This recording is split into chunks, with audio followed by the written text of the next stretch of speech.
Assalamualaikum Bu Uli.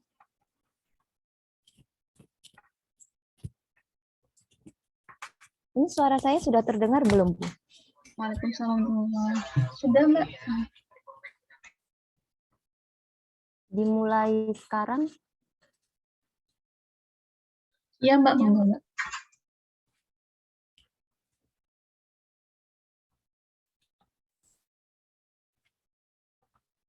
Baik, saya mulai dulu. Assalamualaikum warahmatullahi wabarakatuh. Waalaikumsalam warahmatullahi wabarakatuh. Alhamdulillahirrahmanirrahim. Wa bihi nasta'in wa ala umuri dunya waddin. Assalatu wassalamu ala asyrafil anbiya'i wal mursalin wa ala alihi wa sahbihi ajma'in, amma ba'du. Alhamdulillah pada malam hari ini kita dipertemukan lagi pada acara rutinan kemuslimahan Utaratu, acara formit mengenai cerdas menentukan prioritas. Baiklah, sebelum acara malam ini dimulai, saya akan membacakan susunan acaranya terlebih dahulu. Yang pertama, pembukaan. Yang kedua, tilawah. Yang ketiga, penyampaian iklan sponsor. Yang keempat, yaitu acara inti yang akan disampaikan oleh Bunda Pi Hasniwati. Yang kelima, tanya jawab. Yang keenam, foto bersama. Dan yang terakhir, penutup. Untuk selanjutnya, pada acara yang kedua mengenai tilawah, tilawah akan disampaikan oleh Mas Rispandi dari Utaratu. Kepada beliau, saya persilakan. Baik, bismillahirrahmanirrahim. Suara saya dengar Mbak ya? Iya, terdengar Mas. Baik, bismillahirrahmanirrahim. Assalamualaikum warahmatullahi wabarakatuh. Alhamdulillah. Mohon maaf sebelumnya belum bisa buka kamera ya, karena di asrama sekarang. Saya membacakan surat Al-Baqarah ayat 284 sampai 286. A'udzu billahi minasy syaithanir rajim. Bismillahirrahmanirrahim. Lillahi ma fis samawati wa ma fil ardh. Wa in tubadu ma fi anfusikum aw tukhfuhu yuhbasikum bihillah. Fayaghfiru liman yasha'u wa yu'azzibu man yasha'u. Wallahu ala kulli syai'in qadir. Amana rasulu bima unzila ilaihi min rabbih wal mu'minun. Kullu amanna billahi wa malaikatihi wa kutubihi wa rusulih. La nufarriqu baina ahadin min rusulih. Wa qalu sami'na wa ata'na ghufranaka rabbana wa ilaikal masir. La yukallifullahu nafsan illa wus'aha. Laha ma kasabat wa 'alaiha ma iktasabat. Rabbana la tu'akhidna in nasina aw akhtana. Rabbana wa la tuhamilna 'alana. Rabbana wa la tahmil 'alaina isran kama hamaltahu 'alal ladzina min qablina. Rabbana wa la tuhamilna ma la taqata lana bih. Wa'fu 'anna waghfir lana warhamna anta maulana fansurana 'alal qaumil kafirin. Shadaqallahul azim. Aku berlindung kepada Allah dari godaan setan yang terkutuk dengan menyebut nama Allah yang Maha Pengasih lagi Maha Penyayang. Milik Allah lah apa yang ada di langit dan apa yang ada di bumi. Jika kamu menyatakan apa yang ada di dalam hatimu, atau kamu sembunyikan, niscaya Allah memperhitungkannya tentang perbuatan itu bagimu. Dia mengampuni siapa yang Dia kehendaki dan mengazab siapa yang Dia kehendaki. Allah Maha Kuasa atas segala sesuatu. Rasul Muhammad beriman kepada apa yang diturunkan kepadanya, Al-Quran dari Tuhannya. Demikian pula orang-orang yang beriman, semua beriman kepada Allah, malaikat-malaikatnya, kitab-kitabnya, dan rasul-rasulnya. Mereka berkata, kami tidak membeda-bedakan seorang pun dari rasul-rasulnya. Dan mereka berkata, kami dengar dan kami taat. Ampunilah kami ya Tuhan kami, dan kepadamu tempat kami kembali. Allah tidak membebani seseorang melainkan sesuai dengan kesanggupannya. Dia mendapat pahala dari kebajikan yang dikerjakannya, dan dia mendapat siksa dari kejahatan yang diperbuatnya.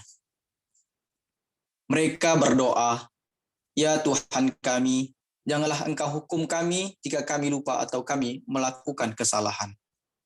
Ya Tuhan kami, janganlah Engkau bebani kami dengan beban yang berat, seberat Engkau bebankan kepada orang-orang sebelum kami. Ya Tuhan kami, janganlah Engkau pikulkan kepada kami apa yang tidak sanggup kami memikulnya. Maafkanlah kami, ampunilah kami, dan rahmatilah kami. Engkaulah pelindung kami, maka tolonglah kami menghadapi orang-orang kafir. Baik, demikianlah bacaan yang dapat saya bacakan. Semoga kita yang mendengar dan baca mendapat pahala dari Allah Subhanahu wa taala. Ana akhiru billahi taufiq hidayah. Wassalamualaikum warahmatullahi wabarakatuh. Ana kembalikan ke moderator. Baik, barokallah, jazakumullahu khairan atas tilawahnya kepada Mas Yufandi. Saya ucapkan terima kasih. Untuk selanjutnya pada acara penyampaian iklan sponsor untuk Choir Express akan diputarkan videonya.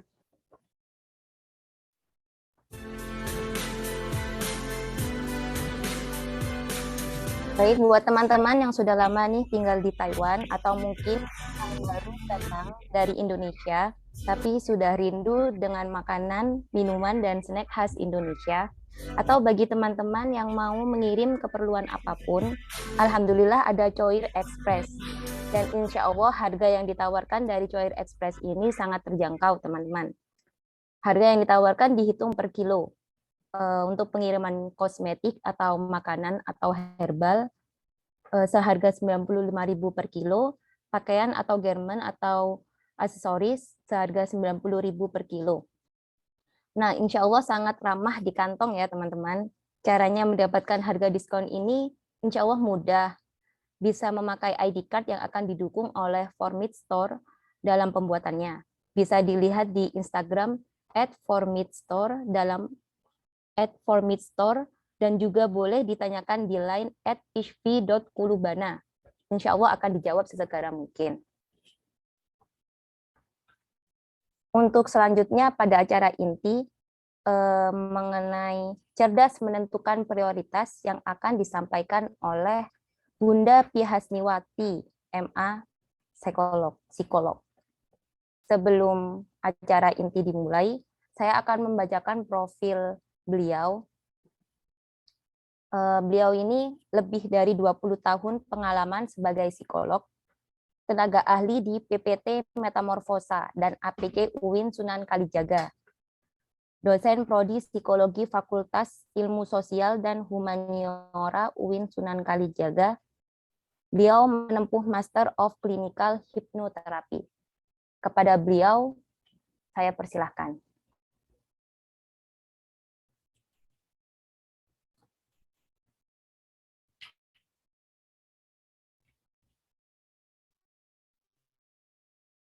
Monggo Bunda Pihasniwati. Oke.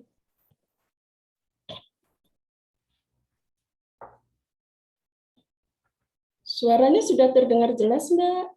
Ya, alhamdulillah sudah. Ya.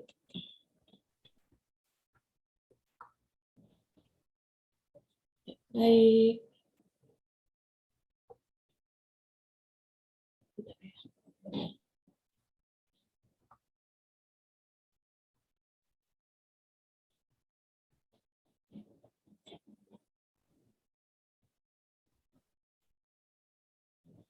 Oke, baik teman-teman. Assalamualaikum warahmatullahi wabarakatuh.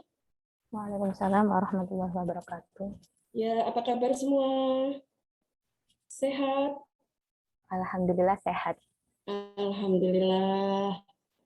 Eh, Bunda senang banget kalau di awal ini beberapa teman-teman bisa open cam, ya. Biar lebih hangat ya, kita terhubung dulu, gitu ya. Alhamdulillah, terima kasih Mbak Ana, terima kasih Mas siapa tadi yang apa namanya, Mas siapa? Rispandi. Rizpandi ya yang sudah tilawah hari ini dan kawan-kawan semua yang sudah hadir ya. Alhamdulillah wa bihi nasta'in ala umuri dunya waddin wala haula wala quwata illa billahil aliyyil azim. Assalatu wassalamu ala rasulillahil karim wa ala alihi wa ashabihi wa zuriyatihi wa ummatihi ila yaumiddin amma ba'd. Teman-teman,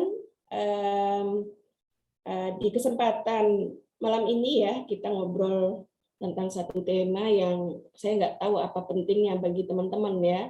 Yang jelas saya senang bisa ngobrol soal tema ini ya, karena tema ini sebenarnya juga menjadi isu bersama ya, termasuk saya gitu ya. Bagaimana kita mengevaluasi atau memberikan atensi kembali, ya memberikan kembali atensi untuk melihat apakah kita sudah cerdas berprioritas gitu ya. Karena sepanjang hari saya kira ya dalam hidup ini kita memainkan banyak peran ya. Teman-teman nih sebagian besar mahasiswa ya Mbak Ana ya. Iya, Bu. Iya gitu, tapi nggak hanya iya mahasiswa. Dalam peran mahasiswa aja udah seabrek-abrek ya tugas kita ya, gitu ya. Dalam satu peran saja gitu kita membutuhkan jadwal yang cukup complicated saya kira ya, belum lagi peran-peran yang lain ya, peran-peran kita yang lain. Jadi entah itu sebagai anak ya, sebagai mungkin ada yang tinggal di asrama ya, sebagai anggota asrama, mungkin juga ada yang berorganisasi, mungkin juga ada yang harus sambil bekerja gitu ya. Nah, artinya ya rerimbunan tugas kita yang dituntut oleh peran kita itu memang membutuhkan kecerdasan untuk menentukan prioritas atau bagaimana kita menjalankan aktivitas itu dengan lebih sehat ya, lebih sehat. Kenapa? Karena memang ngobrol soal cerdas berprioritas itu terhubung dengan tema lain gitu loh ya, terhubung dengan aspek lain dari kesejahteraan hidup gitu ya. Misalnya sehat mental ya, melalui cerdas berprioritas kita jadi mengurangi kecemasan atau mengurangi resiko tekanan akibat akibat deadline yang nggak terkejar gitu ya. Kita mengurangi konflik, mengurangi mengurangi resiko relasi yang buruk ya dengan orang lain karena komitmen kita gagal untuk kita rawat misalnya semacam itu ya. Artinya ini menjadi isu bersama saya kira ya. Bahkan mungkin juga ketidakcerdasan berprioritas bisa menimbulkan perasaan inferior ya, insecure ya, merasa nggak handal, merasa diri nggak layak dan lain sebagainya. Saya kira sangat mungkin gitu ya. Nah, oke, karena itu saya salut ya, saya senang, saya suka banget ketika teman-teman hadir di sini. Artinya kita terhubung dengan tema yang sebenarnya itu nggak sekedar soal gimana aku bisa menyusun prioritas atau menjalankan prioritas, tetapi juga bagaimana secara pribadi aku bergerak menjadi lebih baik gitu ya. Ada proses mental growth di dalam diriku ya, dan aku menjadi lebih nyaman, lebih enjoy menjalani hari, dan itu penting, sangat penting ya, apalagi untuk di usia teman-teman ya yang katanya berisiko untuk mengalami quarter life crisis gitu kan ya. Salah satunya mungkin kemampuan kita untuk menentukan prioritas di challenge gitu. Oke, sudah kelihatan slide yang saya hadirkan? Iya, sudah, Bu. Oke, yuk kita mulai ngobrol tentang ini. Berapa menit ke depan? Jam berapa Bu Hasni harus berhenti? Sepertinya 45 menit. Sebentar. 1 jam, Bu.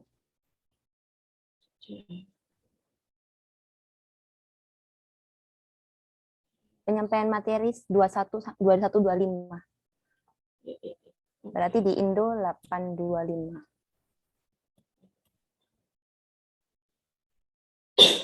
Oke. Sampai jam 8.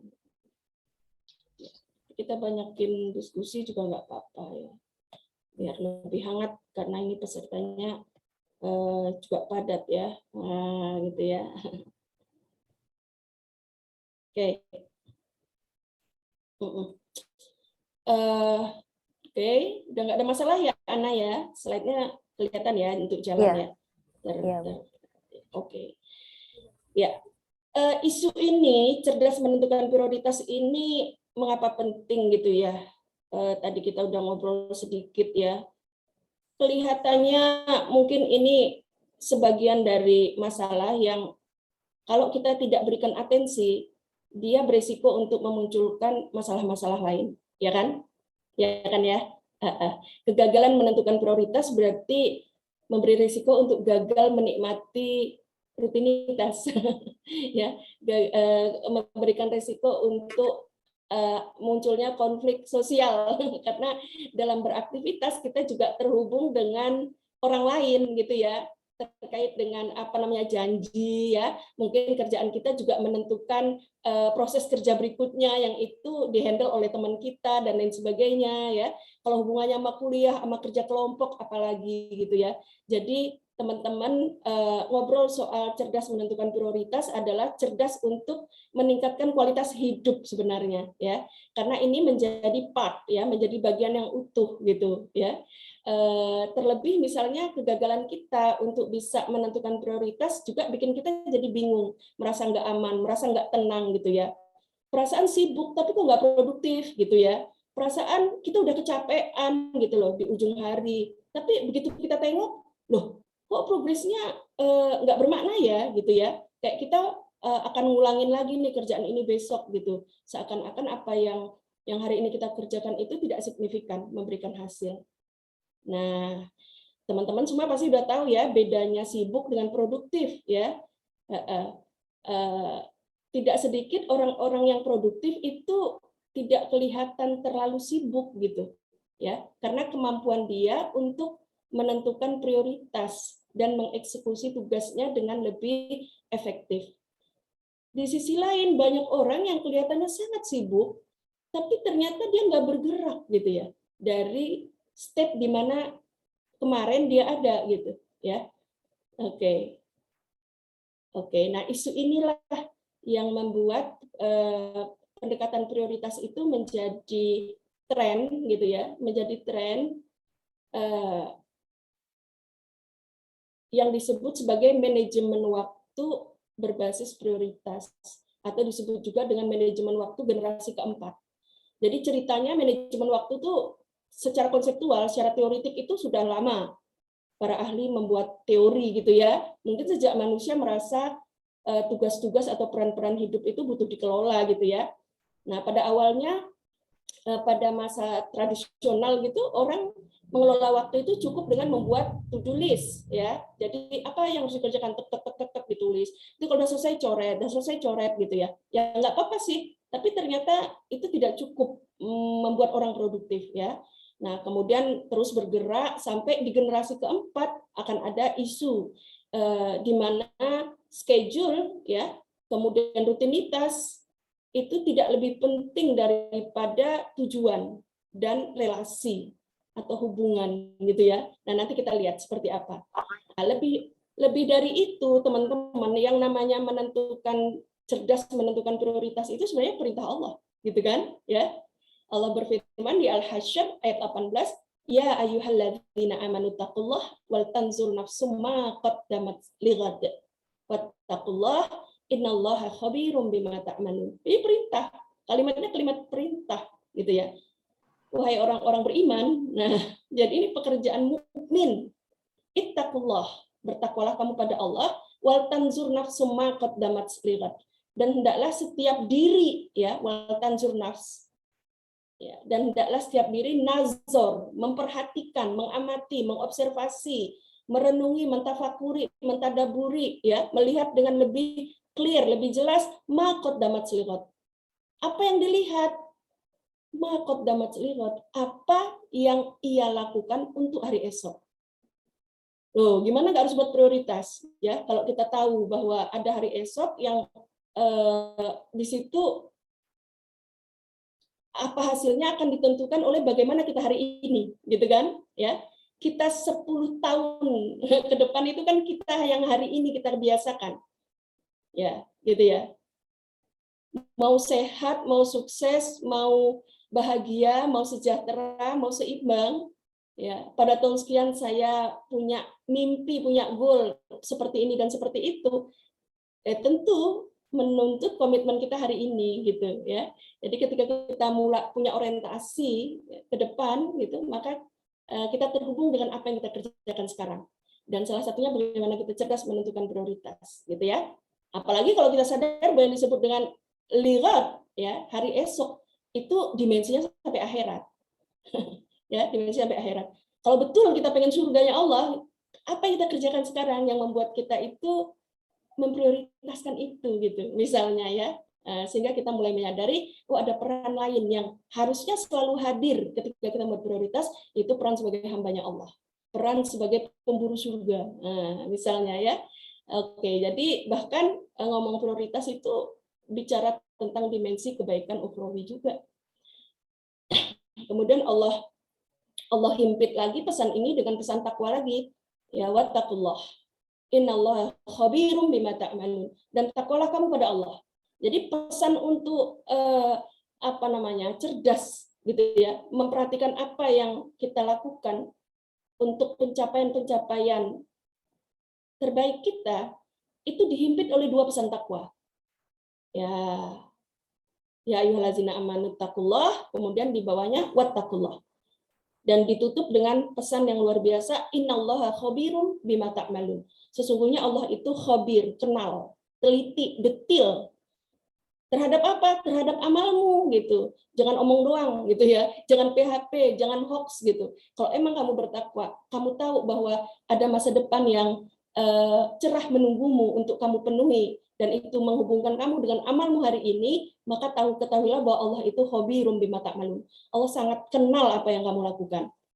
Nah, ya, menarik ya. Jadi ayat ini sebenarnya memberikan satu giroh ya, satu semangat gitu.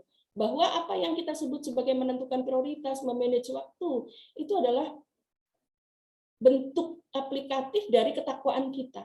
Ya, bentuk nyata dari iman kita pada hari esok gitu. Ya, dalam semua dimensinya. Sukses, bahagia, baik fid dunya wal akhirah. Seperti doa kita, Rabbana atina fid dunya hasanah wa fil akhirati hasanah. Dan kebaikan itu harus dicicil. Ya, kemampuan untuk beramal atau berbuat baik itu membutuhkan kompetensi gitu. Ya, dan kompetensi membutuhkan waktu untuk diisi gitu ya. Dan waktu untuk diisi itu membutuhkan aktivitas. Yang aktivitas itu kita susun berdasarkan prioritas. Oke. Apalagi kalau kita tengok ya satu surat yang dikatakan disebut ya sebagai surah ya, surat yang apabila hanya ini yang turun gitu ya, maka itu cukup gitu. Saking pentingnya surat ini dan kita hafal semua. Wal asr innal insana lafi khusr. Demi waktu sesungguhnya manusia dalam kerugian. Artinya siapa yang memberikan atensi pada waktu dia bakal beruntung. Siapa yang abai, bodo amat lah gitu. Nikmatin aja lah hidup, biar aja mumpung masih muda. Ya dia pasti akan khusr, dia rugi gitu. Menarik ya. Jadi jelas ya mengapa gitu ya kita perlu meningkatkan atensi terhadap ini. Kemudian di surah Al-Insyirah, bayangkan ini kompleksitasnya pengaturan waktu ternyata terhubung dengan faktor-faktor lain ya. Allah berfirman, alam nashrah laka sadrak wa wada'na anka wizraka allazi anqadha dhahrak wa rafa'na laka dzikrak. Ya, bukankah telah aku lapangkan untukmu dadamu, ya, dan telah aku angkat apa ya, dari punggungmu, ya, beban yang memberati punggungmu, kira-kira gitu ya, nanti dicek lagi ya.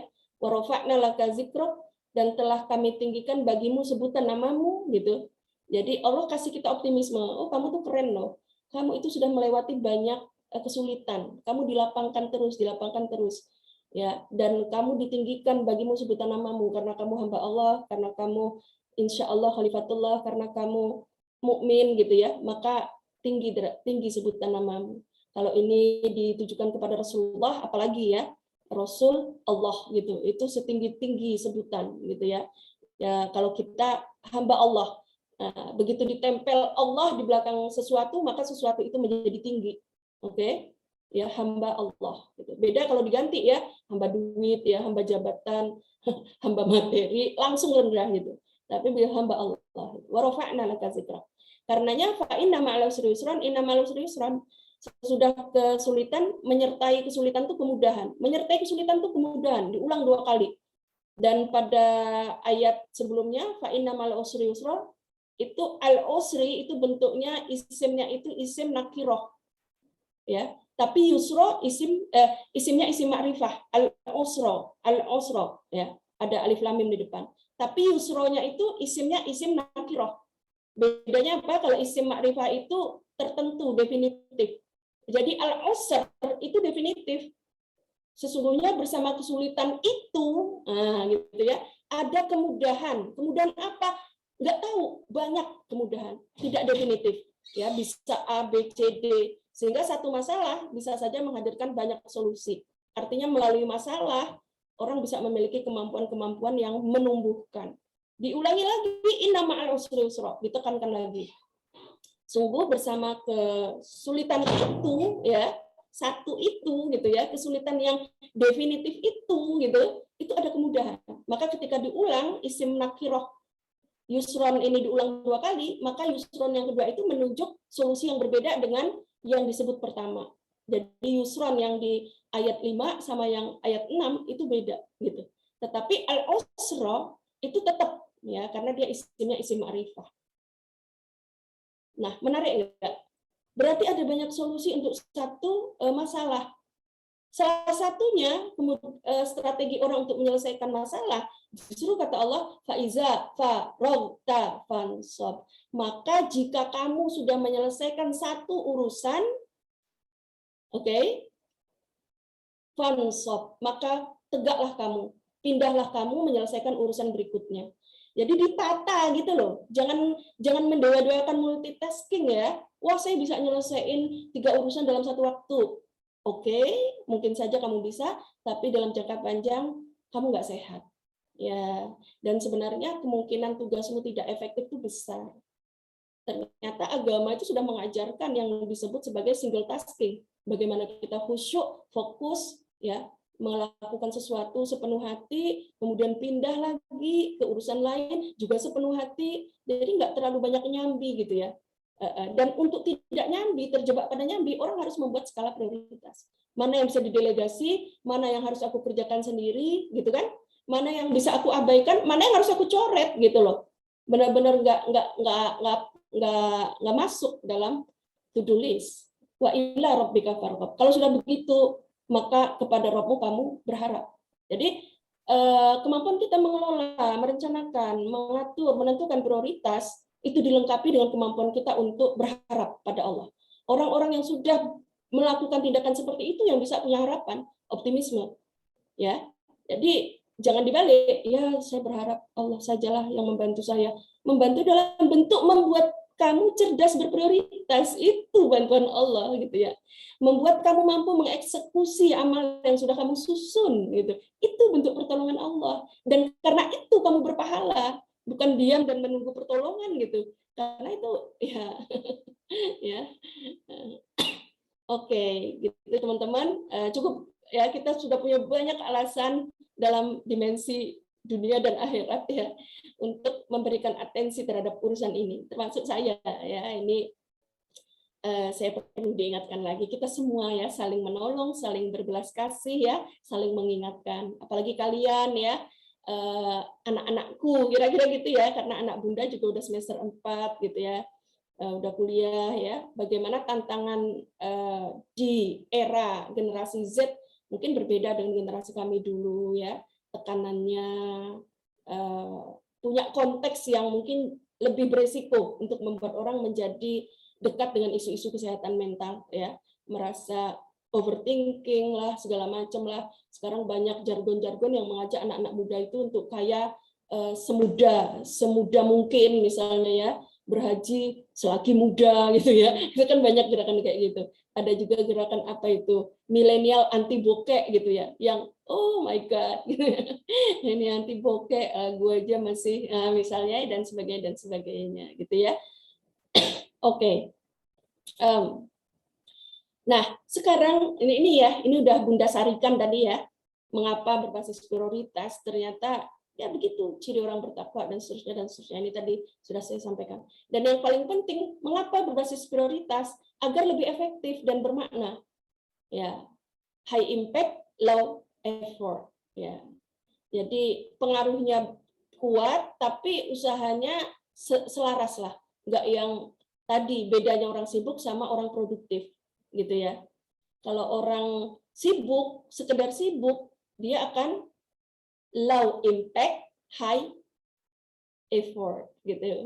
Nah, dibalik, buat apa usaha mati-matian sampai sakit-sakitan, tapi nggak ada impact yang berarti, gitu. Nah, melalui prioritas ini kita balik. Impact-nya tinggi, ya, usahanya selaras. Gitu. Oke. Sehingga kita juga sedang mengelola ya, tadi ya, sedang menghindarkan diri dari resiko-resiko yang tidak diharapkan karena abai terhadap prioritas gitu. Ya, mungkin ada ya banyaklah contoh kasus ya, studi gitu ya, karena gagal menentukan prioritas, akhirnya sampai deadline ya. Udah di masa deadline semakin insecure gitu ya. Kualitas kerjanya jadi awut-awutan, akhirnya merasa nggak layak dan seterusnya kan gitu ya. Atau apalagi persaingan dunia kerja, begitu udah sampai pada masa kompetisi, waduh nggak pernah memperhatikan kemampuan bahasa Inggris misalnya gitu ya. English skill-nya terabaikan, padahal begitu mau kompetisi itu masuk dalam hal yang perlu dia perjuangkan gitu ya. Atau skor ya, skor kalau di Indonesia IPK gitu ya. IPK itu juga kan mencicil melalui prioritas kita bisa mencapai skor tertentu ya. Ada banyak kesempatan-kesempatan karunia-karunia berharga yang nggak berhasil kita rayakan karena kita gagal ya menentukan prioritas, sehingga banyak hal-hal bermakna yang kemudian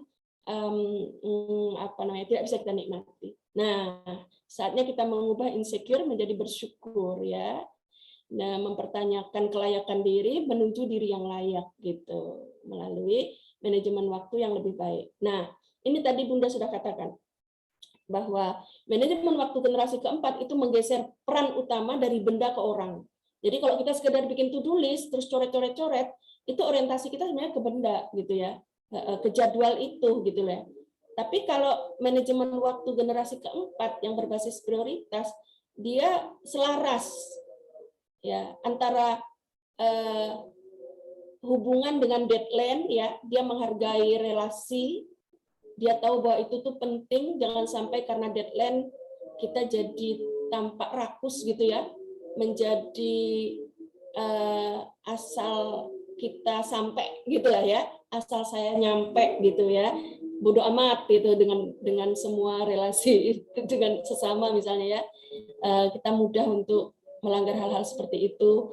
Kemudian juga menyelaraskan antara spontanitas dengan rutinitas ya, rutinitas yang kita lakukan tapi kita tidak kehilangan spontanitas, tidak kehilangan kemungkinan untuk memodifikasi kegiatan kita selagi kita tahu bahwa di situ ada peran penting ya yang membutuhkan pemenuhan. Oke, mudah-mudahan bisa dipahami.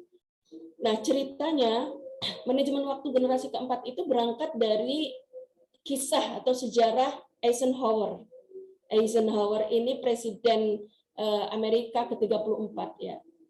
Jadi Eisenhower ini sukses ya, dalam 2 periode itu dia memimpin Amerika itu dengan pencapaian yang belum pernah dicapai presiden-presiden sebelumnya. Penjelajahan angkasa oleh NASA, pembangunan jalan tol antar negara bagian ya, kemudian menandatangani banyak hasil kesepakatan damai di negara-negara sengketa ya, negara-negara yang sedang perang, dia andilnya besar banget gitu. Jadi dia tidak hanya punya pencapaian untuk negaranya tapi juga untuk dunia. Nah, itu kemudian menjadi sorotan, dan di akhir masa jabatannya Eisenhower ini kemudian berbagi rahasia apa yang membuat dia itu produktif gitu.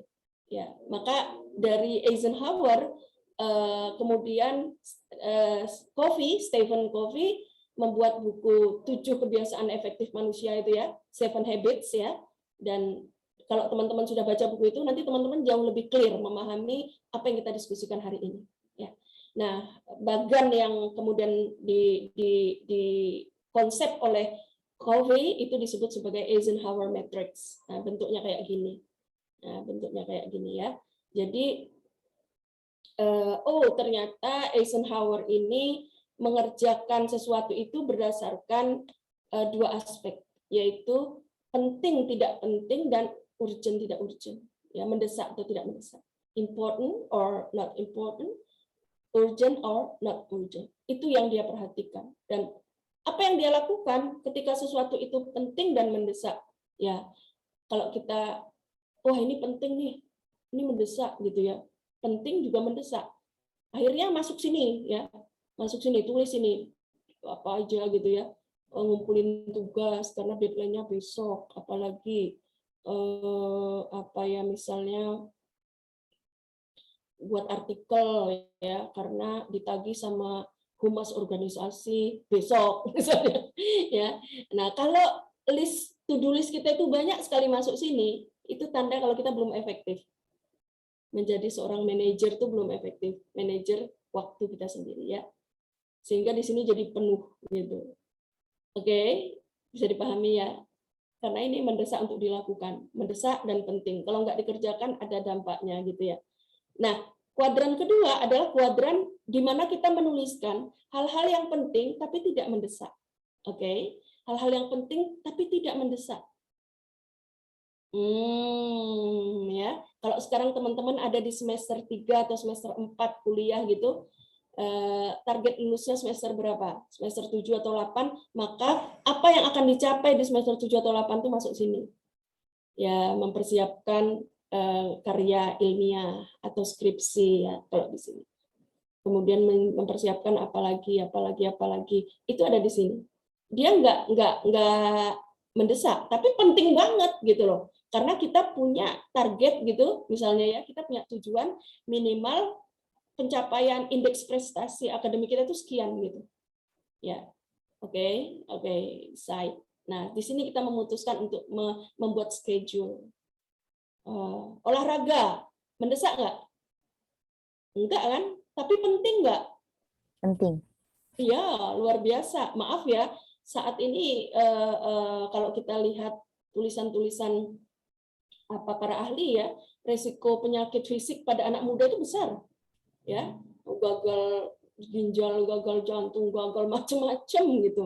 Di usia yang dulu di masa orang-orang tua mereka itu baru terjadi di usia-usia lansia gitu. Nah, apa yang terjadi? Mungkin salah satunya adalah dia tidak menganggap penting ya kegiatan atau aktivitas olahraga, aktivitas apalagi termasuk aktivitas olah batin ya, berdoa, berzikir ya, rutinitas mengingat Allah, zikrullah ya, itu saya nggak tahu bagi teman-teman penting nggak gitu ya. Enggak lah gitu, belum tua ini. Ya, hati-hati gitu ya, karena setelah tua mungkin kemampuan mata kita untuk baca Quran ya, menghafal doa-doa yang indah itu udah nggak sebagus sekarang gitu loh. Dan kemampuan kita mencerna banyak hal-hal hebat yang akan menentukan kualitas hidup kita besok gitu, itu banyak yang kelak nggak lagi bisa kita akses seperti saat ini kita mengakses. Beda kualitasnya gitu ya. Jadi wow, makanya Nabi itu memesankan betul manfaatkan masa muda sebelum tua ya. sehat sebelum sakit dan lain sebagainya. Oke, telepon keluarga dan teman. Ternyata itu seringkali kita abai ya. Padahal peran kita sebagai sahabat, sebagai anak itu penting nggak? Gitu ya. Dukungan sosial dari mana gitu yang kelak akan datang ya ketika kita berada pada situasi misalnya yang nggak terlalu menguntungkan ya. Pemahaman atau penerimaan atau relasi yang baik dengan keluarga itu akan membuat mereka lebih mudah mendukung kita. Berarti itu penting nggak gitu ya. Oke, kemudian untuk tugas-tugas akademik dan lain sebagainya. Iyalah, pokoknya strategi-strategi yang jangka panjang itu masuknya di sini dan itu membutuhkan schedule. Oke. Kemudian ada hal-hal yang not important but urgent ya. Jadi nggak penting tapi mendesak. Wah, angkat telepon apalagi booking penerbangan ini itu apa interview, schedule interview dan sebagainya ya. Nah, ketika teman-teman menentukan ini masuk sini atau masuk sini itu sangat tergantung dengan persepsi ya, sangat tergantung dengan wawasan, tergantung dengan misi hidup, tergantung dengan goals, tujuan-tujuan hidup. Nah, ada kemudian di kuadran 4 not important but and not urgent. Nggak penting dan nggak mendesak. Ya, ini yang kalau bisa kita eliminate ya, kita delete lah, kurangilah gitu ya. Oh, aduh setiap kita misalnya ngecek sosial media ya, sering kan ya. Padahal kita tahu itu tuh nggak mendesak, sama sekali tidak mendesak dan sama sekali nggak penting gitu. Karena ada banyak hal lain penting yang menuntut perhatian. Tapi kita sering terjebak karena misi hidup kita gitu ya, goal kita itu kabur gitu ya. Nah, ketika misi hidup itu jelas dan goal kita jelas, maka ini akan lebih mudah, membuat ini akan jadi lebih mudah. Oke, nah ini tadi penjelasannya kuadran 1, kuadran 2, kuadran 3, kuadran 4. Yang ideal kita lebih banyak ada di kuadran mana?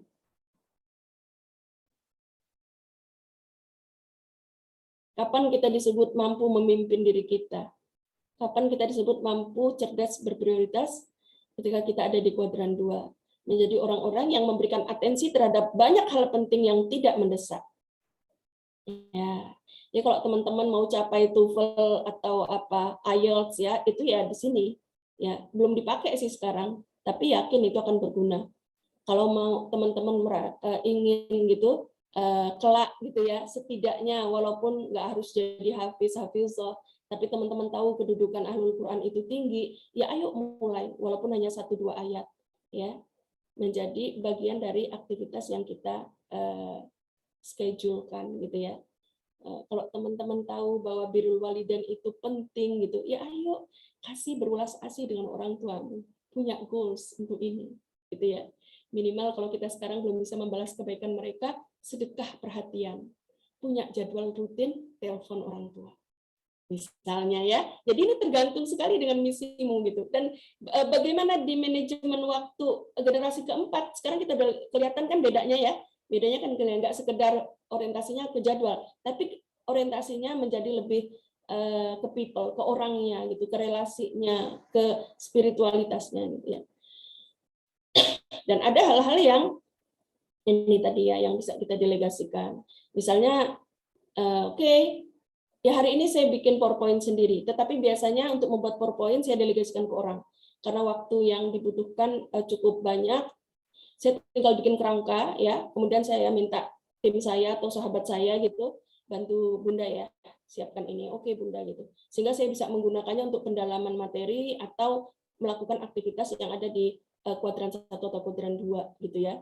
Kemudian review jurnal misalnya, review jurnal saya bisa minta bantuan dan orang-orang yang saya minta bantuan senang karena memang itu menjadi ada di kuadran 2 bagi mereka, tapi bagi saya itu ada di kuadran 3, paham ya? Paham ya, tergantung peran karena memang peran dia mahasiswa ketika dia review jurnal ya dia memang butuh untuk itu, sementara saya ingin menganalisis, nah, sehingga review bisa dilakukan orang lain, saya bekerja di sini yaitu menganalisis hasil dari review artikel, itu paham ya? Jadi itu sangat tergantung bagaimana kita membuat peta dari peran-peran kita. Nah, not important but and not urgent ya, dah ini kita cek lagi deh, misalnya Bunda juga masih banyak sering terjebak dalam tadi gitu ya, scroll, gitu ya. Apalagi sekarang Instagram punya Reels ya, yang kayak model TikTok, Facebook juga Meta gitu ya, namanya sekarang Meta, identik dengan metaverse dan lain sebagainya gitu. Wah, kita memang di apa ya, mungkin ada banyak ya perangkap untuk ada di kuadran 4 dan memang butuh kesadaran sih. Bunda tahu itu tidak mudah, tapi yuk deh kita ambil lagi kendali ya. Ini saya drivernya, saya pengendaranya. Saya pengen sampai di sana. Saya pengen sampai di terminal-terminal kebaikan. Saya ingin ada di situ. Oke.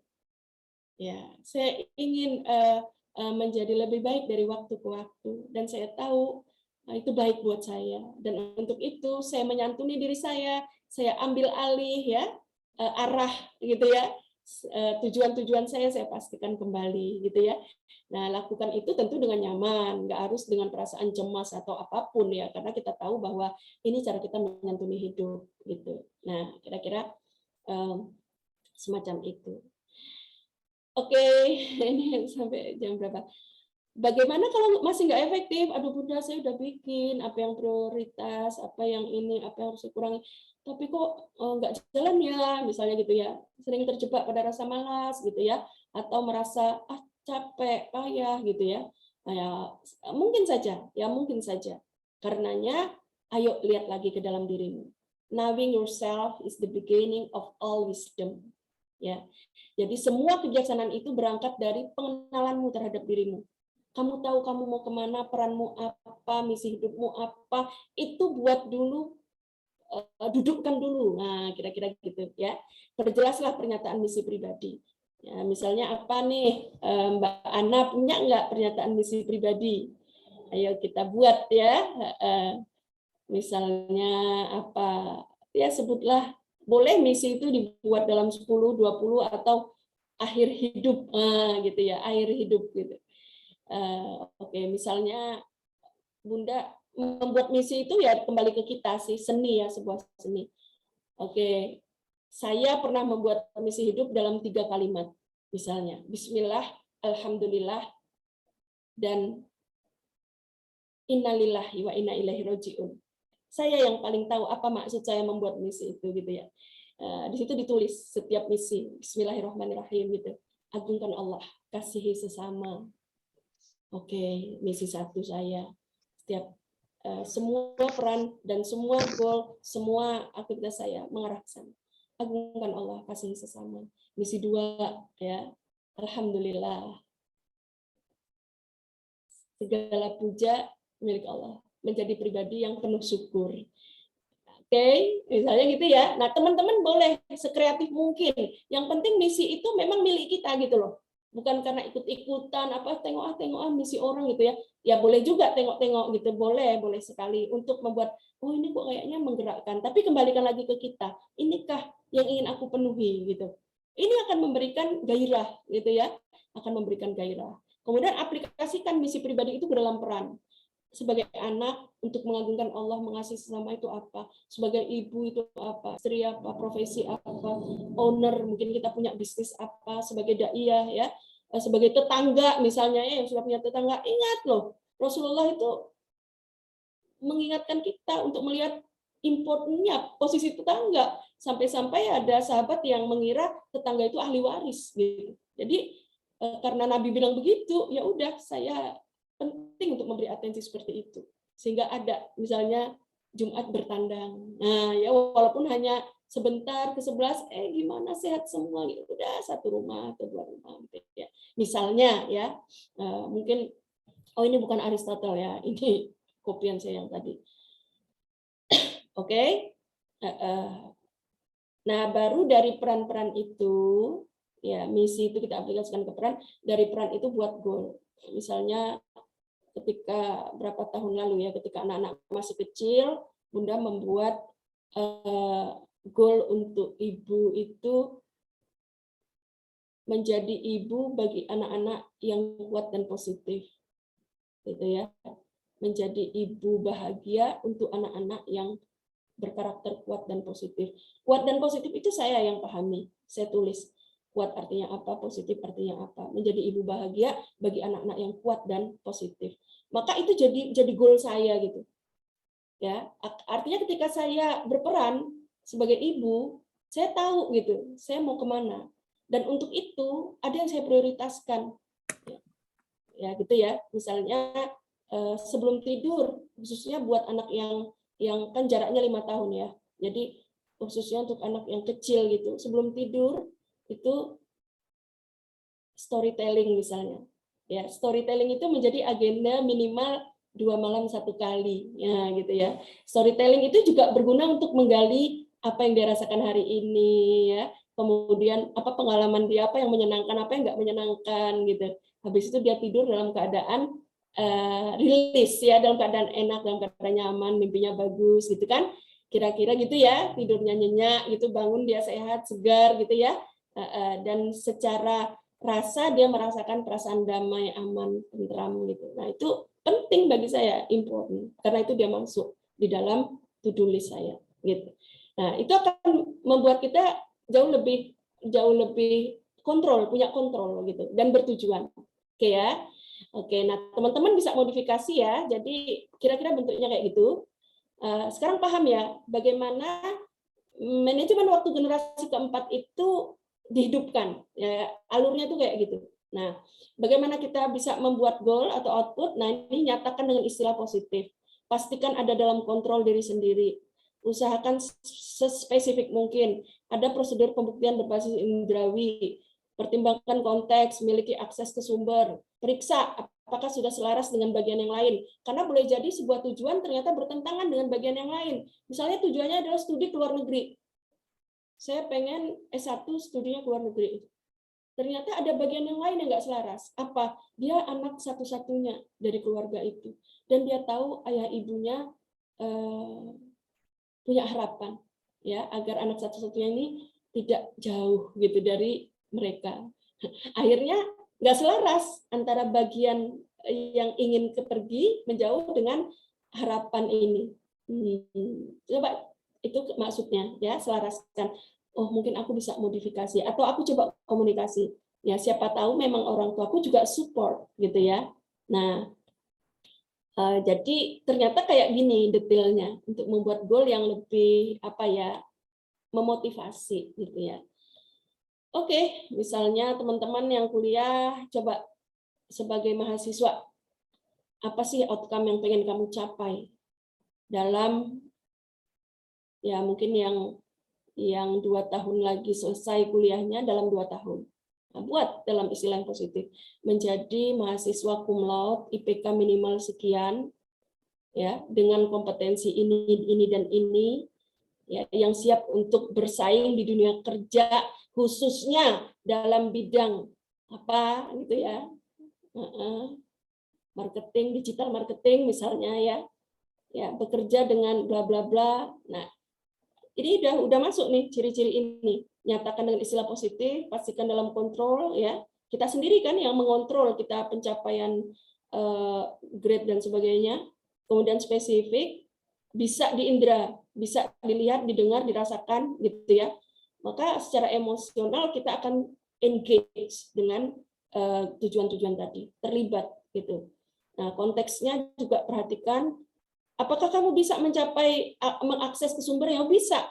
Saya punya dosen yang bisa saya tanyai, saya punya teman-teman yang kakak-kakak tingkat ya, yang mereka siap berbagi. Saya juga punya perpustakaan online yang bagus. Saya juga punya pembimbing yang kooperatif misalnya. Maka itu akan semakin dekat outcome-nya. Kemudian selaras dengan bagian lain tadi ya, nggak ada bagian yang nggak setuju gitu misalnya. Menikah dini, ya pengen goalnya adalah menikah di usia dini. Selaras nggak sama bagian yang lain? Kira-kira goalmu itu selaras nggak dengan goal milik peran yang lain gitu loh. Sebagai anak mungkin, ya, sebagai profesional mungkin, nah gitu, ya maksudnya selaras. Kemudian pastikan langkah pertamanya. Harus ada langkah pertama yang kamu lakukan dan kamu komitmeni, nggak peduli waktunya, walaupun hanya 5 menit, 10 menit, tapi ketika kamu bisa menjaga langkah pertama itu, merawatnya dari menit ke menit, dia akan memberikan kepuasan. Oh, ternyata aku udah mulai. Oh, ternyata aku bisa. Oh, ternyata ini jalan. Aku tambah jadi 30 menit. Aku tambah jadi 40 menit, oh kayaknya udah enak segini. Oke, untuk aktivitas ini segini waktunya, jamnya selalu ini gitu ya. Dan itu kita mendapatkan kepuasan dari progres-progres yang terjadi. Kenapa penting begini, Bu Hasni? Karena memang informasi menuju otak itu melalui sensor modalitas ya. Modalitasnya itu mulai dari visual, auditori, kinestetik, gustatori, dan apa satunya? Jadi lihat, dengar, rasakan, baui gitu ya, dan cicipi gitu ya. Nah, ini lidah. Nah, semakin nyata ini informasi ini semakin bisa diindra, maka dia akan semakin menguatkan. Ada prosedur pembuktian berbasis indrawi. Kapan kamu disebut mencapai goal menjadi mahasiswa yang kamu inginkan? Ya ketika saya melihat diri saya gitu ya, wisuda pada tahun, kalau nggak berani bulan, tahun gitu ya. Tapi kalau berani bulan bagus, namanya juga harapan dan doa. Pada bulan sekian tahun sekian ya, berdiri di situ dengan selempang cum laude saya didampingi orang tua saya sebagai bukti mereka melihat, mendengar, dan merasakan bahwa saya ingin menjadi jalan kebaikan bagi mereka ya, sebagai bentuk penghargaan atas jerih payah mereka misalnya. It's okay. Itu namanya kita menggunakan modalitas. Jadi apa yang secara feeling membuat kita good gitu ya, secara visual membuat kita merasa terlibat, itulah yang disebut sebagai memperkuat gambar gitu. Sehingga dia akan memacu kita untuk menjaga prioritas itu dengan lebih bertanggung jawab. Oke. Nah, seperti itu kira-kira teman-teman ya. Jadi kalau kita belum efektif, cek gitu. Kita lihat apakah hal-hal seperti ini ya, pernyataan misi hidup itu sudah kita hadirkan dan kita bagi dalam peran, yang setiap peran itu kita turunkan dalam tujuan-tujuannya. Nah, kalau waktunya lebih panjang atau ada series ya, silakan teman-teman buat. Nah, lantas berbagi, wah, berbagi misi hidup, oh keren banget itu ya. Masing-masing mendengar, oh si misi hidupnya ini, dan itu udah cukup untuk membuat kita terhubung dengan harapan-harapan positif gitu ya. Lantas kita bisa kembangkan lagi, berbagi goals. Wah, dan masing-masing mendoakan sahabatnya. Doakan ya, amin ya Allah. Amin. Kita terhubung dalam satu apa ya? Satu lingkaran kebaikan ya, berjuang dalam lingkaran kebaikan ya, saling mengingatkan, tawasau bil haq, tawasau bis sabr, tawasau bil marhamah. Saya kira saya cukupkan deh ya.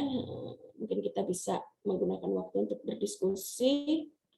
Mudah-mudahan teman-teman kebayang ya, di akhir penyampaian sesi ini, kebayang nggak bagaimana kita mengaplikasikan matrik Eisenhower. Kebayang ya? Jadi setelah sesi ini, ambil kertas, bagi 4 gitu ya, tulis selama ini yang sudah terjadi apa. Kemudian ambil lagi kertas, tulis yang kamu ingin terjadi apa, gitu ya. Jadi yang selama ini sudah terjadi apa, yang berikutnya ingin terjadi apa. Lantas cobalah mulai dengan hal-hal yang kecil saat ini, sederhana ya, hal-hal yang sederhana yang bisa kita lakukan. Baik teman-teman ya, mudah-mudahan dari waktu ke waktu kita menjadi lebih santun pada mimpi kita sendiri, yang mengasihi diri kita secara utuh penuh ya, salah satunya cerdas berprioritas. Assalamualaikum warahmatullahi wabarakatuh. Waalaikumsalam warahmatullahi wabarakatuh. Jazakillah kepada Bunda Prihastini. Untuk selanjutnya teman-teman di sini mungkin ada pertanyaan yang berkaitan dengan cerdas berprioritas. Mungkin masih ada yang kebingungan dalam menyusun prioritas atau ada keluhan-keluhan dalam menentukan mana nih yang harus kita lakukan, yang perlu didahulukan, mana yang penting, mana yang tidak penting, mana yang important or not important, urgent or not and not urgent. Mungkin teman-teman di sini ada yang bertanya, bisa melalui chat atau bisa langsung diaktifkan mikrofonnya.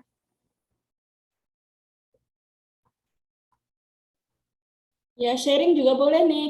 Kalau yang udah punya misi hidup ya, pernyataan misi pribadi, nanti bareng-bareng kita lihat gitu. Wah, keren ya. Nanti kita bisa kasih masukan juga boleh. Misalnya apa yang bisa ditambahkan untuk membuat itu lebih greget gitu ya, lebih impactful. Nah, gitu. Makasih ya, ini ada kawan-kawan saya nih, Mbak Ika, Sinta.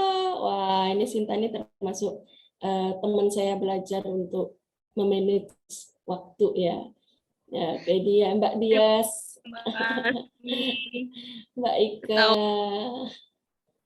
Ya, silakan teman-teman, jangan sungkan, yuk kita sharing ya, mumpung bersilaturahmi.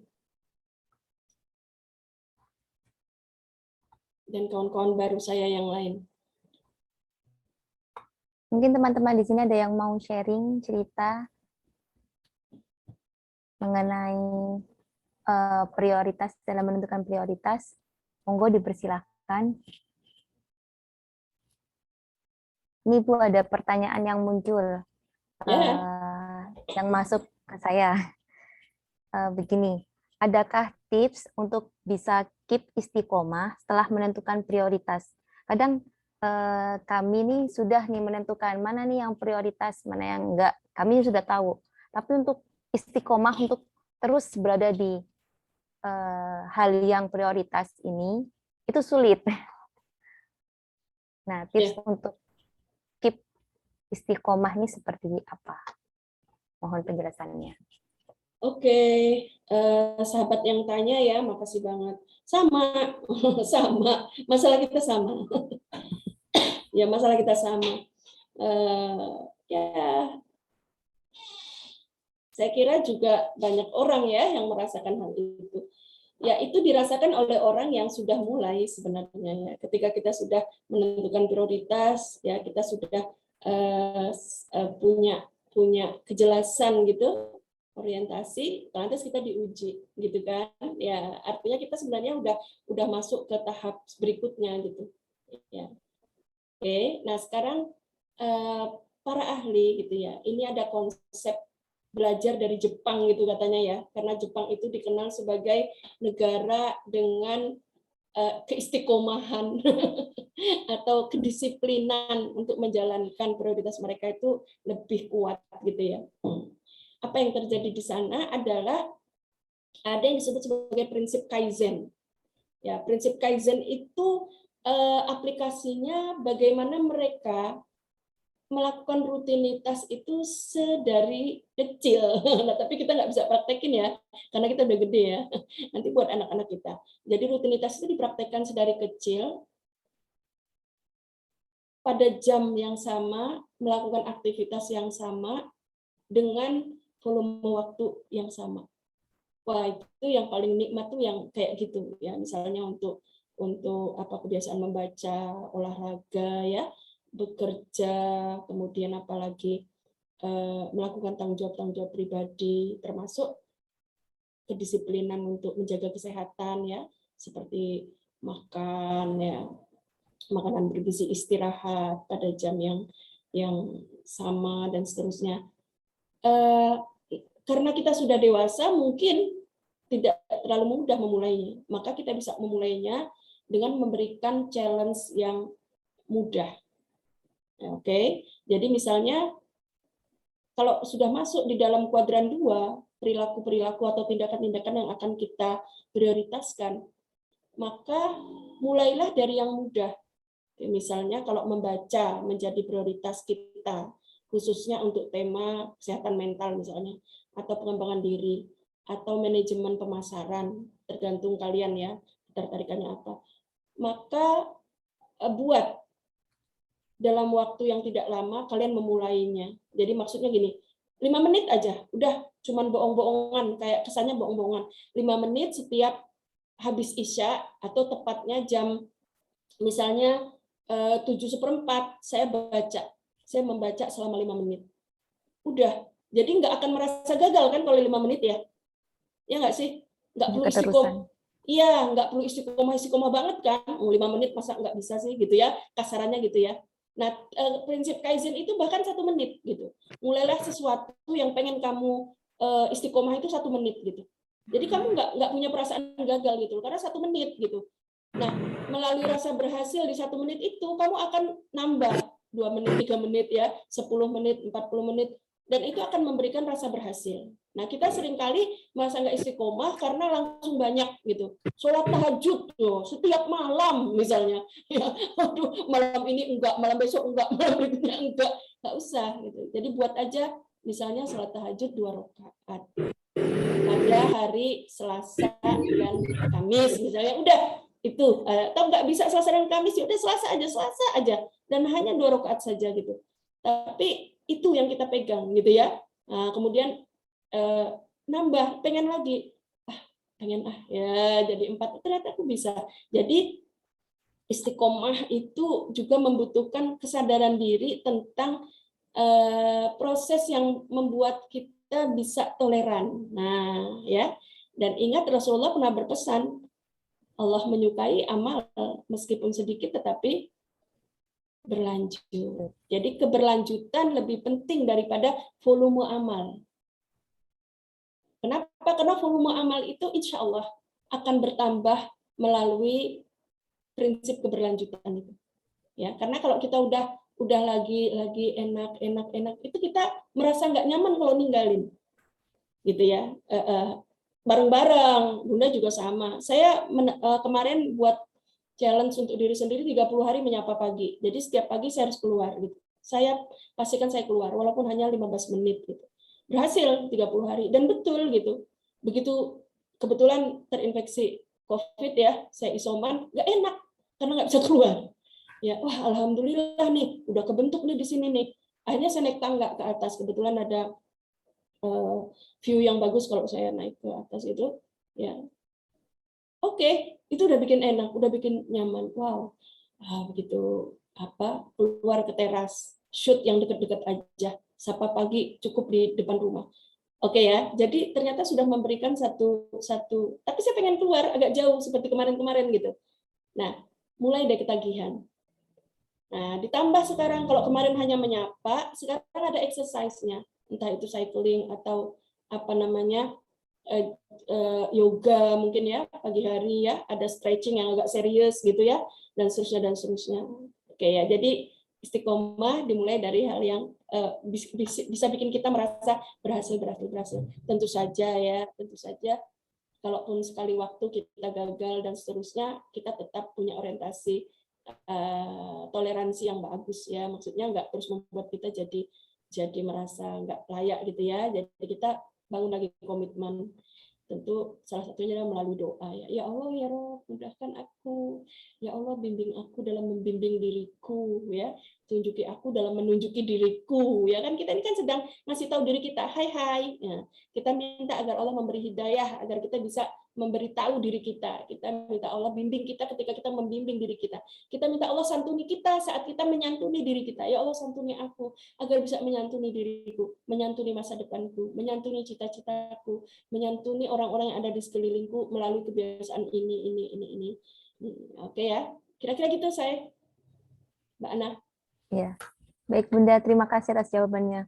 Berarti ini berkaitan sama ini ya Bu, mengubah habit, menciptakan habit baru. Gitu. Iya. Jatuhnya ke situ ya. Iya. Biar untuk lebih istiqomah selanjutnya gitu. Mulai dari sekarang dan hal kecil. Iya, kalau udah mulai, ya, kalau rasa-rasanya berat gitu ya, yang kita kurangi volumenya, bukan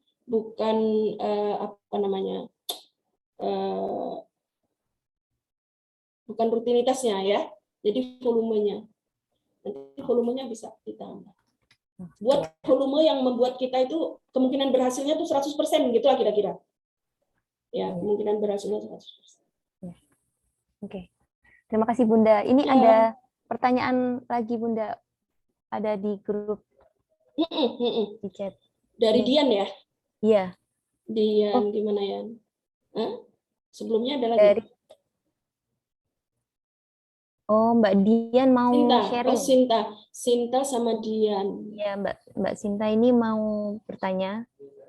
Bunda izin bertanya, cita-cita cinta tapi setelah menikah, waktu rasanya cepat berlalu. Baru bersih-bersih rumah dan masak, udah sore. Habis itu badan udah capek. Jadi gimana ya Bun biar tetap bisa fokus melanjutkan meraih mimpi, Bunda? Iya Yasin, ini Sinta ini teman Bunda ya yang baru saja dapat anugerah ya dari Allah menjelang kelahiran baby ya. Belum lama juga dapat jodoh, menikah ya. Jadi saat ini tinggal di lingkungan baru ya, beradaptasi dengan peran baru. Wah, itu keren banget sih, keren banget ya. Ya, bahwa kemudian Sinta ngerasa kok waktu jadi cepet ya, ya karena peran kita nambah, dan peran yang bertambah ini bukan peran yang sepenuhnya ada dalam urusan kita ya, tapi juga berurusan dengan suami gitu ya, mertua ya, dan lingkungan gitu, sehingga untuk membuatnya menjadi lebih selaras butuh apa ya, butuh seni lah gitu ya. Nah oke. Tapi kalau Bunda lihat sih Sinta cukup oke banget ya, karena ini tetap sehat, tetap bisa sharing banyak informasi. Kemudian congrats juga Sinta udah keterima ya jadi ASN di wilayah tempat tinggal gitu ya. Nah, karenanya berikan penghargaan ya terhadap pencapaian itu, kemudian coba tengok, beri atensi apa sih sebenarnya yang sangat penting buat Sinta, dan itu membuat Sinta bisa cukup apa ya, cukup merasa menyayangi diri kalau memenuhinya. Nah, itu aja. Jadi prioritasnya ke situ aja. Pertanyaan apa sih yang pengen benar-benar Sinta lakukan sebagai apa namanya, bentuk menyayangi diri Sinta gitu ya. Mungkin dalam konteks peran sebagai apa? Sebagai calon ibu kah ya, misalnya membaca buku tentang persiapan melahirkan dan bla bla bla ya, terus apalagi ya Bunda nggak tahu persisnya, tetapi yang benar-benar pengen kita lakukan ya, yang itu benar-benar terakses ya secara indrawi, itu membuat kita passionnya naik gitu ya. Secara emosional kita sangat terlibat. Nah itu kayaknya yang nilai prioritasnya tinggi, itu yang dikasih tempat lah, dikasih waktu buat scheduling ya. Dan sekali lagi volumenya nggak usah besar, tetapi dikomitmeni gitu. Ya. Ini iya sih, emang keren nih Mbak Sinta, aktivitas aktivitas kerumah tanggaannya memukau ya. Bunda sendiri jarang sedetail itu ya. Wah, Sinta tuh kalau masak bisa aneka menu gitu ya, bersih rumahnya perfect banget. Nah mungkin bisa juga delegasikan kalau memungkinkan ya mungkin, atau menunya dikurangi, masak yang kompleksnya disiasati ya Bunda. Misalnya ya kalau saya bikin perkedel itu langsung banyak, sehingga saya stok gitu di kulkas, tinggal goreng gitu ya. Jadi bisa sampai ya tergantung ya daya tahannya berapa lama, nanti bisa divariasi dengan frozen yang lain, termasuk beli sayur lauk misalnya nyetok dan sebagainya, itu gimana caranya biar lebih ringkas. Misalnya bikin wedang rempah itu kunyit, jahe, kencur, serai itu udah satu paket, plastikin, masukin di kulkas gitu ya. Setiap mau bikin cuman ngerebus air panas, cemplung, udah bisa minum minuman sehat, dan itu penting bagi Bunda. Maka saya akan lakukan itu dengan dengan effort yang nggak usah berlebihan gitu ya, misalnya gitu ya. Jadi pokoknya Sinta paham lah gitu. Sukses ya Sin. Oke Ana, ini lanjut. Ada dari Dian. Mungkin Mbak Sintanya mau menanggapi, ada pertanyaan balik atau Halo Sinta. apa gitu. Bunda, makasih Bunda untuk Ya, jawabannya. ya say, sehat-sehat di sana ya. Iya, insya Allah. Mm-mm. Cukup Mbak, cukup bisa dilanjutkan ya. Oh, baik. Karena Mbak Sinta sudah tidak ada tanggapan lain, mungkin ini selanjutnya ada Mbak Dian, Bu. Dian, Mbak Dian ya. mau sharing-sharing pengalaman. Oh ya, boleh banget. Mungkin Mbak Dian langsung izin sharing di ini aja, di open aja ya mikrofonnya, mungkin lebih nyaman.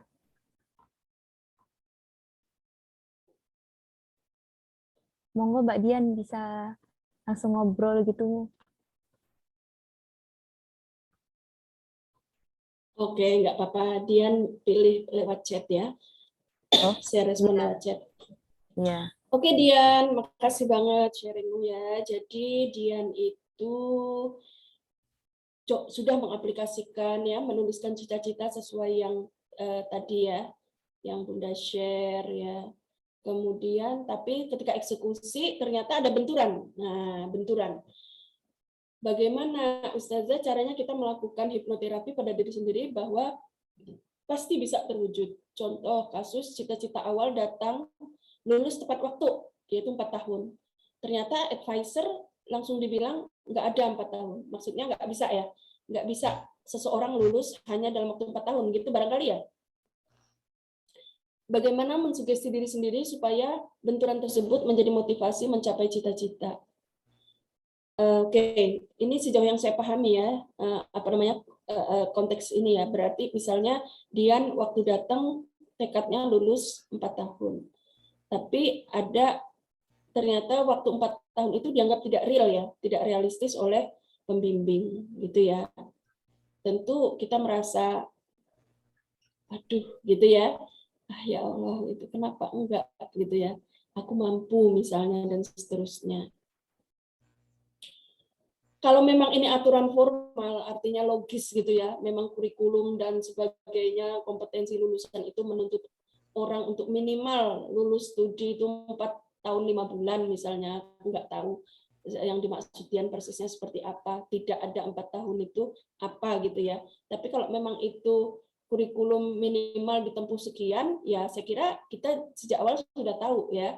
Tapi kalau tidak, itu hanya keinginan advisor bahwa atau penilaian dia bahwa untuk Dian itu butuh waktu lebih lama misalnya ya dan seterusnya, maka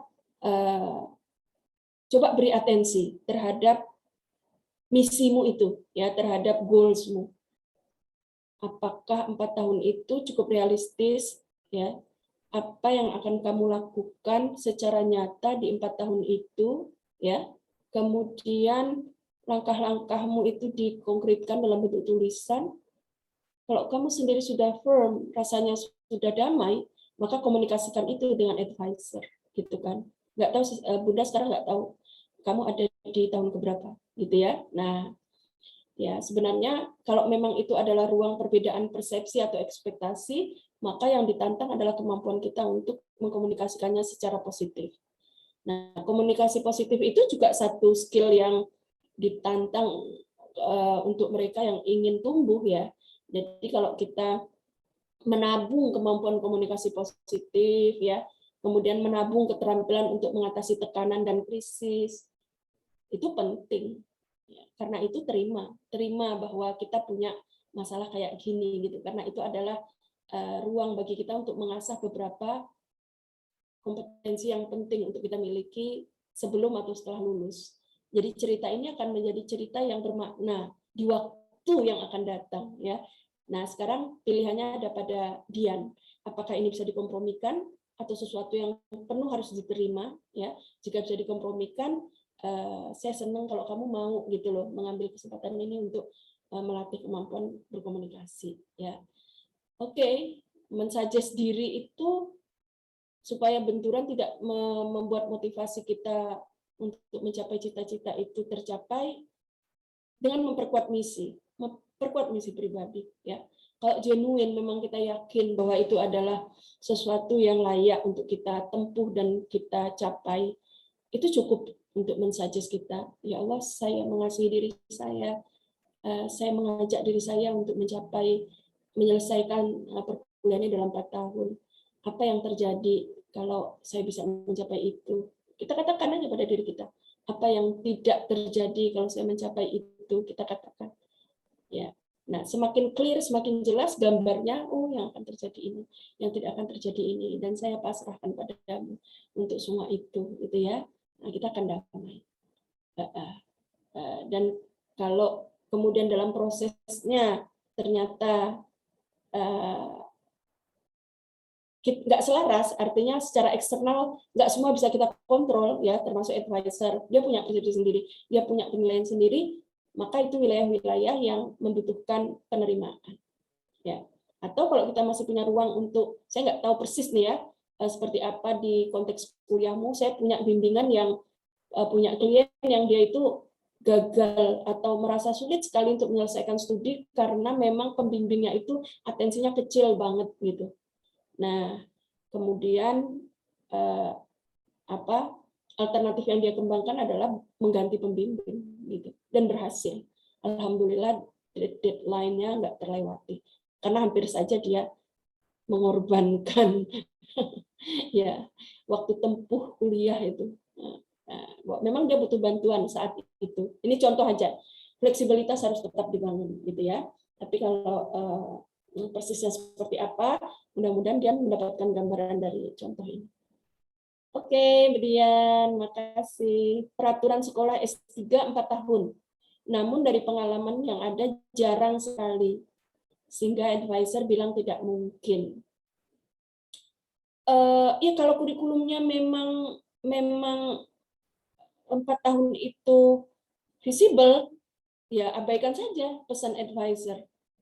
Ya, saya kira gitu, berjuang aja untuk itu, untuk 4 tahun. Kan saya nggak tahu persis apa kontrol ada di tangan advisor, kan tidak ya. Jadi asal kita sudah menyelesaikan 1 unit tugas, kemudian kita mendaftar untuk beberapa ujian yang sudah diskemakan, kan selesai sebenarnya ya. Jadi saya kira dia boleh gitu. Jadi izinkan advisormu bilang impossible. Tapi bolehkan juga dirimu untuk mengatakan possible gitu ya. Jadi ini mungkin buatku gitu, karena memang skemanya memungkinkan untuk itu. Bahkan kadang-kadang skema yang dibuat itu bisa juga diselesaikan dengan lebih cepat dari itu. Kalaupun selama ini jarang, itu kan bukan berarti nggak ada, ya. Semangat Mbak Dian. Ya, oke Mbak Ana. Baik, karena sudah ada tanggapan dari Bunda, untuk Mbak Diannya gimana? Sepertinya sudah cocok. Jadi beliau mengucapkan terima kasih kepada Bunda atas semangatnya. Iya. Untuk selanjutnya, mungkin ada teman-teman di sini yang mau sharing lagi atau bertanya mengenai prioritas, cerdas menentukan prioritas.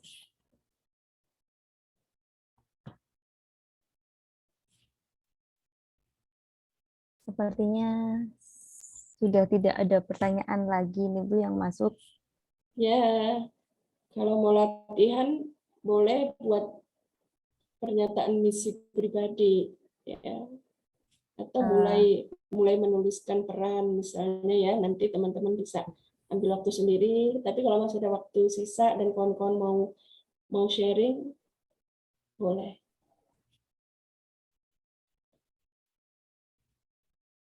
Ini karena waktunya juga Oh iya, sudah menentukan. oke. Iya, Bu. Ya, 5 menit lagi. Iya, sebenarnya.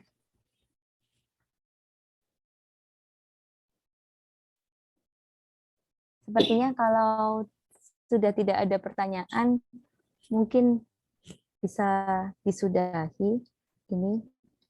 ya. Baik, sepertinya saya review dulu untuk materi hari ini. Jazakillah Bu kepada Bunda Piastini atas materi yang disampaikan. Oh, ini Bu.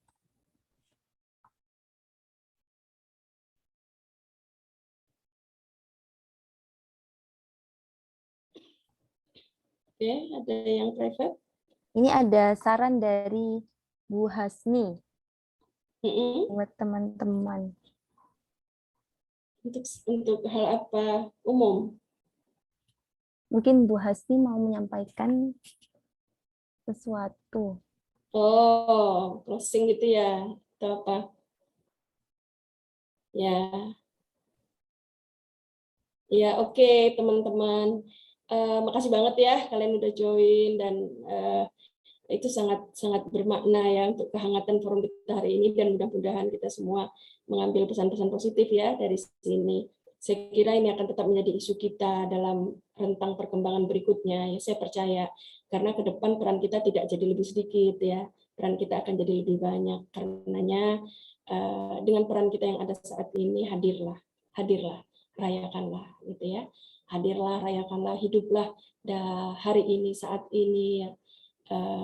Kita bareng-bareng mohon pada Allah agar dilapang mekarkan hati kita untuk ridho dengan peran yang ada dan kita semua bersemangat ya untuk memenuhi peran-peran itu gitu ya, dan membuat peran-peran itu menjadi peran yang kelak di masa yang akan datang menyimpan kisah ketabahan ya, kisah perjuangan ya, dan kisah kebahagiaan karena di masa depan dia akan kita rayakan ya melalui peran-peran yang lebih bermakna.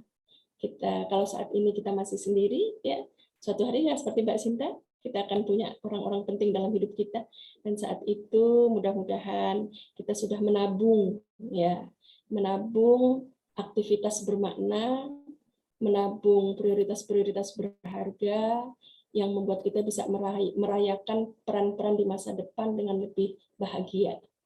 Oke, selamat memperkuat misi pribadi, memperjelas peran-peran diri, ya, menentukan goals bermakna, dan menurunkannya dalam aktivitas-aktivitas yang semakin mendekatkan kita pada tujuan-tujuan bermakna itu.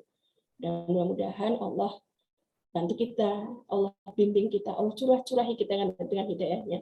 Dan Bunda mau bilang, pasti Allah ridho kepada mereka yang memohon kepadanya untuk dimudahkan melakukan aktivitas yang diperintahkannya.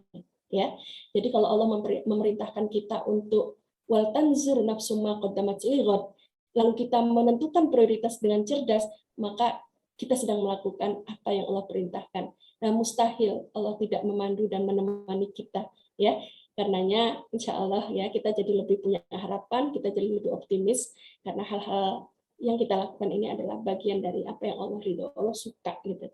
Dengan mereka yang memberikan perhatian terhadap hari esok, masa depan ya, hari ini, kualitas diri ya, untuk menjadi lebih baik, menjadi orang-orang yang beruntung. Nah, karenanya yuk kita bertahmid ya, alhamdulillahirabbil alamin. Makasih banget kalian sudah hadir. Semoga kita bisa terhubung kembali ya dengan lebih banyak berlimpah keberkahan. Makasih Ana, makasih teman-teman panitia yang udah luar biasa menyiapkan kegiatan ini. Respect banget buat kalian. Terima kasih Bunda. Ini Bunda mungkin dikasih saran atau nasihat yang lebih spesifik untuk teman-teman di sini, kan di sini kebanyakan dari kalangan mahasiswa nih Bunda. Kegiatannya banyak, nggak hanya aktivitas organisasi, tapi juga banyak, mungkin mereka juga ada part time, terus ada pekerjaan di lab, tugas-tugas kampus. Nah, mungkin dikasih sedikit nasihat, saran atau Ya, saya kira itu tadi ya, nasihat itu ketika dalam bentuk umum ya nanti dikembalikan ke pribadi-pribadi ya. Seperti apa case kalian. Saya percaya juga di sini juga ada kawan-kawan yang sudah berhasil ya, sudah cukup puas gitu ya, karena sukses buat kalian gitu ya.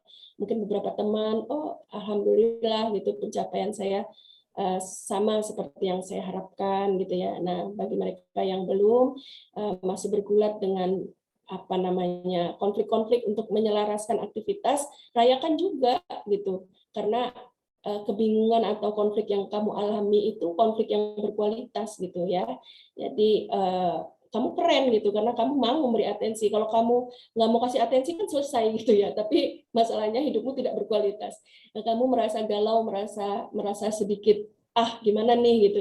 Itu karena kamu adalah orang hebat, orang yang mau memberikan perhatian terhadap pencapaianmu sendiri gitu ya. Dan kamu tahu itu penting gitu.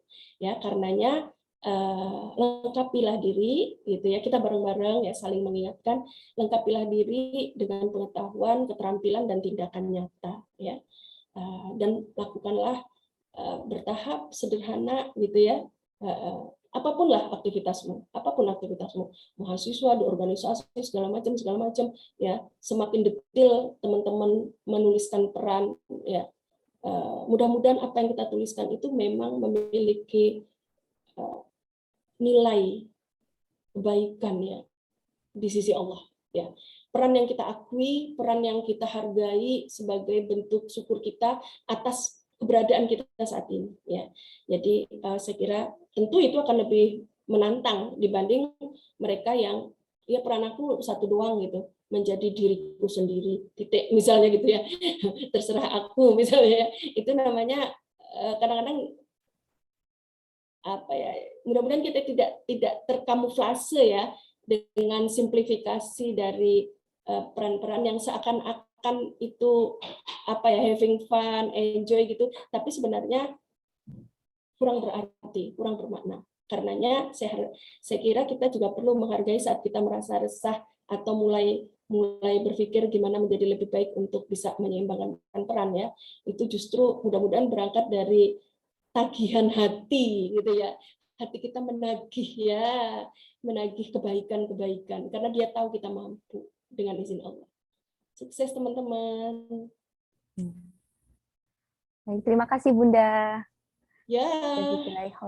Baik, selanjutnya akan ada sesi foto bersama. Bagi teman-teman kalau bisa diaktifkan kameranya.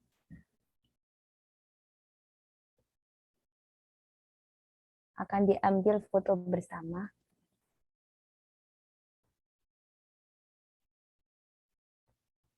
Mohon diaktifkan kameranya untuk sementara.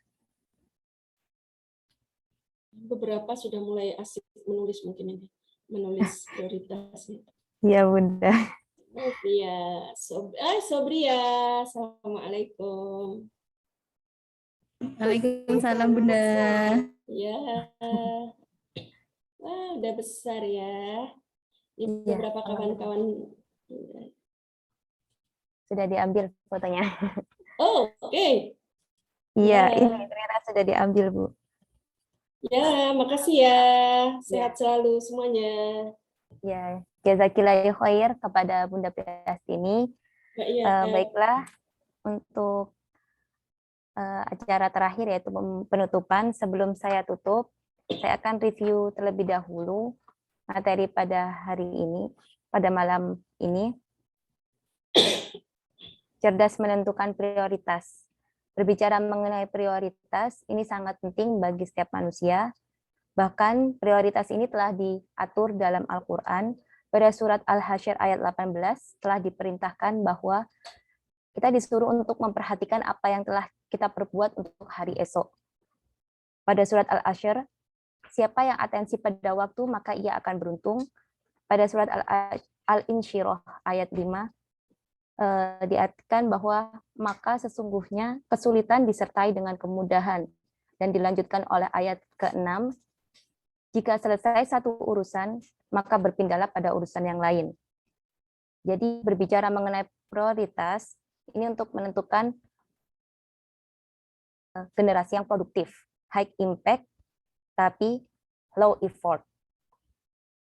Jadi untuk menentukan prioritas, bisa menggunakan Eisenhower Matrix. Jadi bisa memperjelas misi hidup atau misi pribadinya, buat goal masing-masing peran. Nah, untuk membuat goal masing-masing peran, bisa dengan menyatakan dengan istilah positif. Pastikan ada dalam kontrol diri, usahakan spesifik, ada prosedur pembuktian berbasis indrawi. Selanjutnya perlu dipertimbangkan konteksnya.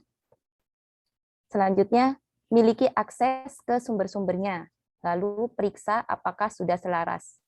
Dan yang terakhir, pastikan langkah pertama. Jadi langkah pertama sangat menentukan goal dari masing-masing peran.